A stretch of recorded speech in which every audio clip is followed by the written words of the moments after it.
Japan में तबाहकुन जलजले के 72 घंटे बाद 80 साला खातून को जिंदा निकाल लिया गया। जापान में आए जलजले को 6 दिन गुजरने के बावजूद अब भी मलबे तले दबे अफराद की तलाश का अमल जारी है। जलजले में अब तक 94 लोग हलाक हो चुके हैं, लेकिन रेस्क्यू वर्कर्स ने गुज़िश्ता रोज जलजले के 72 घंटों बाद एक खातून को जिंदा हालत में मलबे से निकाल लिया है। इससे कबल बुध को रेस्क्यू हुकाम ने 80 साल से ज्यादा उम्र के एक शख्स को जिंदा निकाल लिया था, जो 44 घंटे तक मलबे तले दबे रहे थे। जापान के वज़ीर आज़म का कहना है कि अब तक 150 से ज्यादा अफराद को मलबे से निकाला जा चुका है।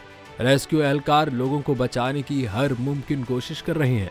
दूसरी जानिब जलजले को 72 घंटे से ज्यादा गुजरने के बाद अब इमारत के मलबे से लोगों को जिंदा निकलने के इम्कानात हर गुजरते लम्हे के साथ कम होते जा रहे हैं।